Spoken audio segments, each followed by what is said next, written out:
Hello, I'm a computer institute at Tangania, when at one chart. Tung chang kan lo siranga, chart a hang kan lu tanga. Ti chuanin sang song I thlan turom ve chart a hian. Chart hi data kan lo nei ta, khami data kha hrethiam ol sam na turin. Mo chart hian milo siam sak do na ni. Arem ama sabari kan mangal rot menga. Ti chuan helam ba hian Excel, Microsoft Excel kha lo in hong don ta ni. Microsoft Excel ron hona chan chu data kha Microsoft Excel a hen kan danga khami kha Microsoft Word graph kha ron represent don ta ni ai connect dan hi helam pang helai series 1 series 2 series 3 te hi helai achung hi ni ta ni umje chu series 1 hi ka tha ka ni chuan sani somni pakhat ting lo thak ta ani lo pon lo kan product ming ang te pon lo da tai la intenanin Apple alo nia Tichuan series 2 kha banana ania series 3 kha grape alo ni ta ni he lampang hi word kha kan en ani chuan alo in thak ve le nga lang chuan in he lampang categories 1 2 3 le 4 kan ne kha ing te kan man tang ka yang akum angin ka hmang lenga 2021 2022 2023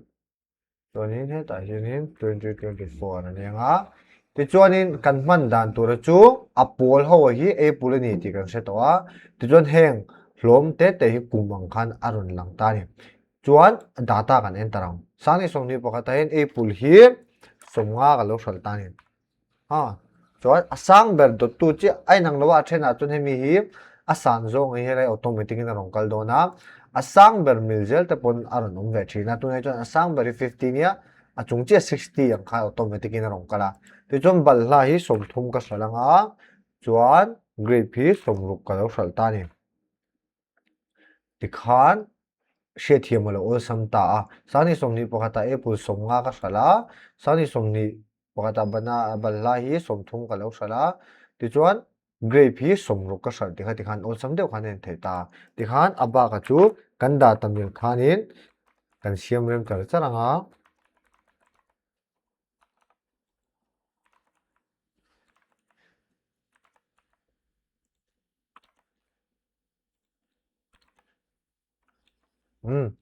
ti khanin ka lo zo to ta ni ti khan kumtina kan thil kan product hral dana te kha ol sam deuh hrethiam ol sam deuh khan kan en thei ta kha graph ina tum chu ni a